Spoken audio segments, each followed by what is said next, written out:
Hello दोस्तों, कैसे हैं आप सभी। उम्मीद करता हूं आप सभी बहुत ही अच्छे होंगे।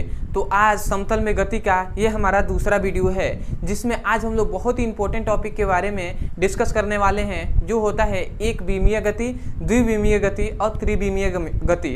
अर्थात वन डायमेंशन मोशन क्या होता है, टू डायमेंशन मोशन क्या होता है, थ्री डायमेंशन मोशन क्या होता है। तो इसके बारे में हम देखेंगे और बहुत ही अच्छे से आपको समझ में आएगा। तो चलिए दोस्तों, हम देख लेते हैं। सबसे पहले चैप्टर का नाम हम लिख लेते हैं कि समतल में गति, जिसे हम अंग्रेजी में क्या कहते हैं, मोशन इन अ प्लेन। ठीक है, तो समतल में गति, तो इसका दूसरा वीडियो है, जिसमें आज हम लोग देखने वाले हैं कि एक विमीय गति किसे कहते हैं। एक विमीय गति, या इसे हम क्या कहते हैं, वन सिंबल में ऐसे लिख देते हैं, वन डायमेंशन। ठीक है, 1D। ठीक है, 1D मतलब एक डायमेंशन, मतलब क्या होता है, वन डायमेंशन मोशन। एक विमीय गति किसे कहते हैं। ठीक है, तो इसके मतलब एक विमीय गति, द्विविमीय गति और त्रिविमीय गति क्या होता है, इसके बारे में हम समझेंगे। सबसे पहले जानते हैं एक विमीय गति कहते किसे हैं। तो याद रखेंगे, मतलब कोई भी पिंड अपने एक अक्ष के सापेक्ष अपनी स्थिति में परिवर्तन करता है तो उसे हम एक विमीय गति कहते हैं। मतलब कोई भी पिंड है या कोई भी वस्तु है, वो केवल एक अक्ष के सापेक्ष अपनी स्थिति में परिवर्तन कर दे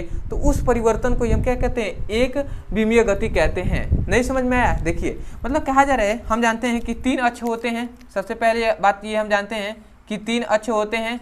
क्या होता है, एक एक्स अक्ष होता है, एक वाई अक्ष और एक जेड अक्ष। ठीक है, ये मूल बिंदु वो होता है। तो यहाँ पे कहा जा रहा है कि कोई भी वस्तु केवल एक ही अक्ष पर अपनी स्थिति में परिवर्तन कर दे। ठीक है, ये मान लेते हैं कोई भी एक्स अक्ष हो या वाई अक्ष हो या जेड अक्ष हो, इन तीनों में से किसी भी एक अक्ष पर अपनी स्थिति में परिवर्तन कर दे। ठीक है, एक कोई भी, चाहे एक्स अक्ष हो, वाई अक्ष हो या जेड अक्ष हो, अपनी एक्स अक्ष पे या वाई अक्ष पे या जेड अक्ष पे किसी भी एक अक्ष पे अपनी स्थिति में जब परिवर्तन करता है तो उस गति को हम क्या कहते हैं, एक विमीय गति कहते हैं। तो हम डिफिनेशन क्या कहेंगे कि किसी पिंडों द्वारा एक अक्ष पर किसी वस्तु की या किसी पिंडों की स्थिति में परिवर्तन होता है तो उसे हम एक विमीय गति कहते हैं। मतलब एक बार और मैं अच्छे से कहूँ तो क्या कहेंगे कि किसी पिंडों द्वारा, ठीक है, या किसी पिंडों द्वारा एक अक्ष पर किसी पिंडों की स्थिति में परिवर्तन हो जाए तो उसे ही हम क्या कहते हैं, एक विमीय गति कहते हैं। तो सबसे पहले मैं लिख दे रहा हूँ डिफिनेशन, उसके बाद मैं बताऊंगा तो और भी अच्छे से आपको समझ में आएगा। ठीक है, तो क्या कहा जाता है, कहा यही जाता है, इसको मैं मिटा दे रहा हूँ, यही कहा जाता है कि किसी पिंडों द्वारा किसी भी एक अक्ष के सापेक्ष अपने स्थिति में परिवर्तन कर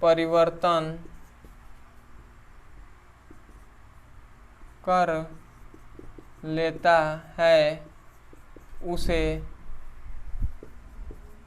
एक विमीय गति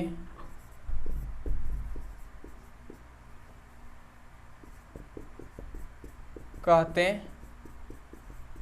हैं। ठीक है, तो एक विमीय गति कब कहेंगे, मतलब कोई भी पिंड है वो ठीक है, वो किसी भी एक अक्ष, मतलब कोई भी एक अक्ष के सापेक्ष अपनी स्थिति में जब परिवर्तन करता है तो उसे हम एक विमीय गति कहते हैं। ठीक है, चाहे मतलब ये जो अक्ष होता है, एक्स अक्ष, वाई अक्ष और जेड अक्ष, ये तीनों अक्षों में से किसी भी एक अक्ष के सापेक्ष अपनी स्थिति में परिवर्तन कर दे तो कोई भी पिंड मतलब किसी एक अक्ष के सापेक्ष अपनी स्थिति में परिवर्तन कर दे उसे हम क्या कहते हैं, एक विमीय गति कहते हैं।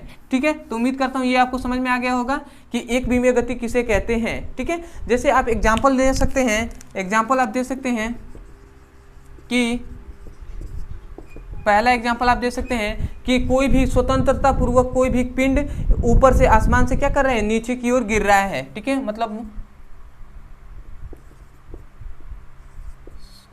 आसमान से गिरता हुआ पिंड, ठीक है, आसमान से गिरता हुआ पिंड, ठीक है, ये क्या हो जाएगा, इसका एग्जाम्पल हो जाएगा, क्योंकि आसमान से जब गिर रहा है तो वो एक ही अक्ष के सापेक्ष अपनी स्थिति में परिवर्तन कर रहा है। ठीक है, तो ये समझ गए होंगे। अब आते हैं हम द्विविमीय गति। द्विविमीय गति, ठीक है, तो द्विविमीय गति किसे कहते हैं, तो इसका भी बस इसका थोड़ा सा डिफिनेशन अलग होगा। क्या कहेंगे कि कोई भी पिंड है वो अपने मतलब कोई भी पिंड है वो कि कोई भी दो अक्ष के सापेक्ष अपनी स्थिति में परिवर्तन कर रहा है, तो उसी को हम क्या कहेंगे, द्विविमीय गति कहेंगे। मतलब कोई भी पिंड है वो कोई भी मतलब दो अक्ष के सापेक्ष अपनी स्थिति में परिवर्तन कर रहा है, उसे हम द्विविमीय गति कहेंगे। ठीक है, तो मैं पहले डिफिनेशन लिख दे रहा हूँ। डिफिनेशन यही लिखेंगे कि किसी पिंडों द्वारा किसी भी दो अक्षों के सापेक्ष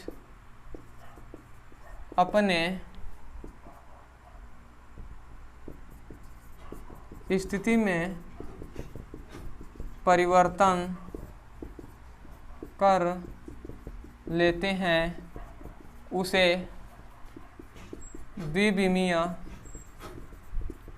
गति कहते हैं। ठीक है, मतलब कोई भी पिंड है वो क्या कर रहा है, कोई भी दो अक्ष के सापेक्ष अपनी स्थिति में परिवर्तन कर रहा है, उसे हम द्विविमीय गति कहते हैं। ठीक है, मतलब ये जो क्या होता है, एक्स अक्ष है और वाई अक्ष है और जेड अक्ष है, इन तीनों अक्षों में से कोई भी दो अक्ष के सापेक्ष अपनी स्थिति में परिवर्तन करेगा, उसे हम द्विविमीय गति कहेंगे। ठीक है, तो उम्मीद करता हूँ ये भी अच्छे समझ में आ गया होगा। अब आते हैं हम तीसरे गति पे, जो होता है त्रिविमीय गति। ठीक है, तो अब होता है त्रिविमीय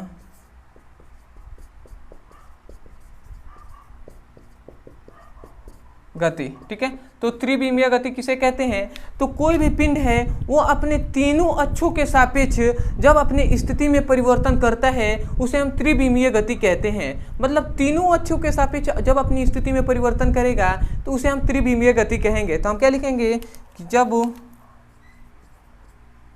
कोई पिंड तीनों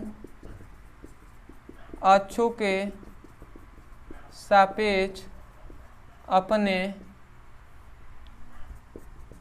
स्थिति में परिवर्तन करता है, उसे हम क्या कहते हैं, त्रिविमीय गति कहते हैं। ठीक है, तो जब वो तीनों अक्षों के सापेक्ष अपनी स्थिति में परिवर्तन करता है, उसे हम त्रिविमीय गति कहते हैं। तो सबसे पहले आप इसका स्क्रीनशॉट ले लीजिए। ठीक है, तो उम्मीद करता हूं दोस्तों आपको बहुत ही अच्छे से आप मतलब समझ गए होंगे कि एक विमीय गति, द्विविमीय गति और त्रिविमीय गति किसे कहते हैं। मतलब एक अक्ष के सापेक्ष अपनी स्थिति में परिवर्तन, उसे एक विमीय गति, दो अक्ष के सापेक्ष अपनी स्थिति में परिवर्तन करेगा द्विविमीय गति, और तीन अक्षों के सापेक्ष अपनी स्थिति में परिवर्तन करेगा, उसे हम त्रिविमीय गति कहते हैं। और इसका एग्जाम्पल याद रखेंगे कि जहाज की गति, या आप ये भी कह सकते हैं कि चिड़ियों की, पक्षियों